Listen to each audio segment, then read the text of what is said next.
Hello folks, Namaste and welcome to Desi USA, your own Bay Area channel promoting the Indian culture and showcasing the value of Indian culture to the rest of the world.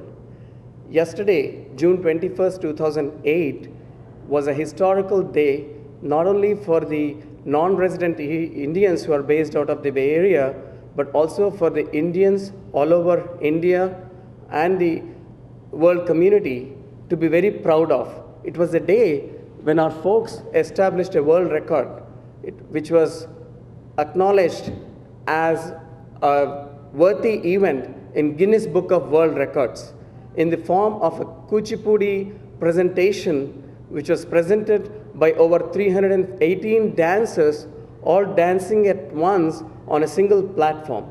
This event was witnessed by the American officials, the mayors from city of Cupertino, and a lot of other officials that came all the way from India to witness this event.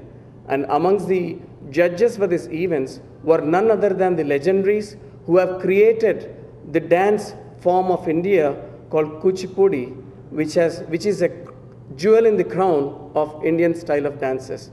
We are very fortunate to have with us two folks who have been behind this event, Mr. Anand Kuchibutla and Mr. DILIPJI, the organizers of this event, which have given the unique opportunity for the Indians abroad to be very proud of. Anand Garu, welcome you to Desi USA. Dilip Garu, welcome. Thank you, Govind Garu. So, could you gentlemen please tell us what was the intent behind organizing such an event? What was the purpose behind it? Kuchipudi, as we say, has almost 1,000-year-old history. When you say that, the people around the world, some civilizations in some countries haven't even started, where we already have a wonderful art form. When we have such a rich legacy and history, I felt it needs a professional management and need to be presented on a world platform in a grand scale, and we need to create some kind of excitement this whole thing, so that Kuchipudi that is belongs to some intellectuals and which some people say is not popular. Hopefully people start knowing more and more about Kuchipudi on the world platform.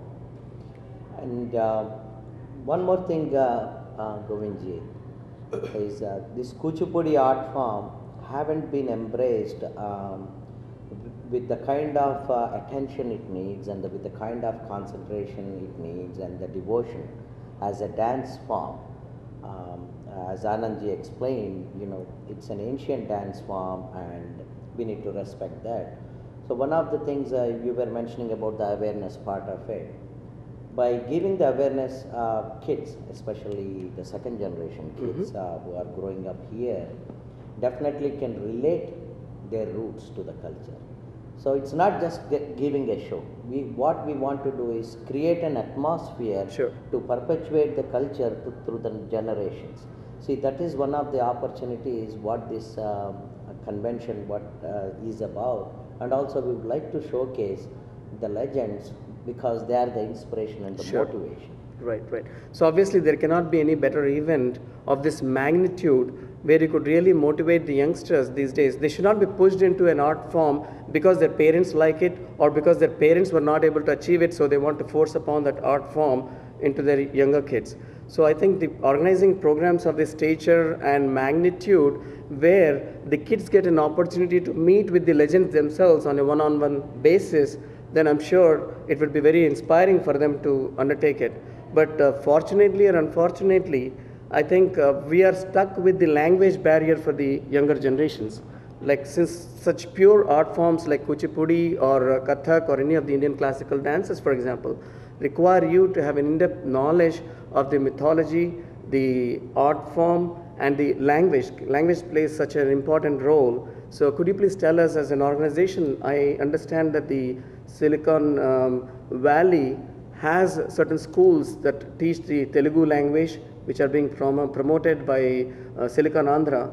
as a part of the activities that you are undertaking to get the students prepared to be able to appreciate and understand this kind of events that we are doing than just being a mere participants and dancing for 10 minutes and vanishing from there.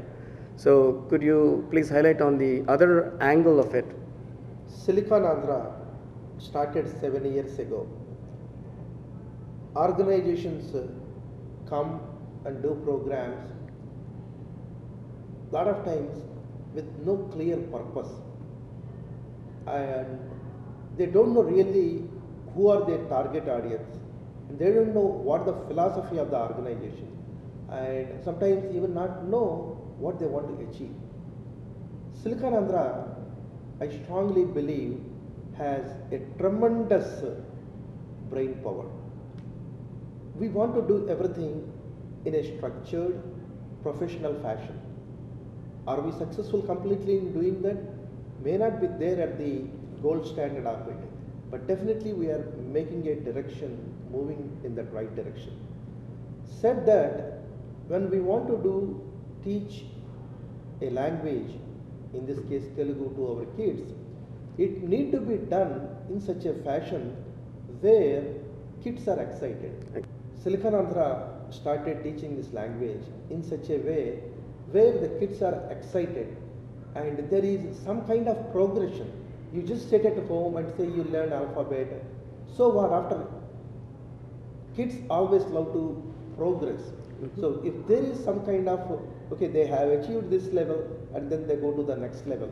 With that concept, we have started Manabadi, means our school. Silicon Andhra believes in the universal family concept.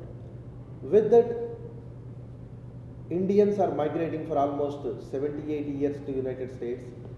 People from Andhra Pradesh are migrating for at least 60 years. Nobody ever attempted to bring a structure, a methodology to teach Telugu for the kids who are born and brought up in this country. Silicon Andhra came out with a 4-year program, a very structured program. Each year they complete certain level, and the levels are named as Pravesham, entry, Prakasam, shine, Pramodam, you enjoy, Prabhasam, scholarship.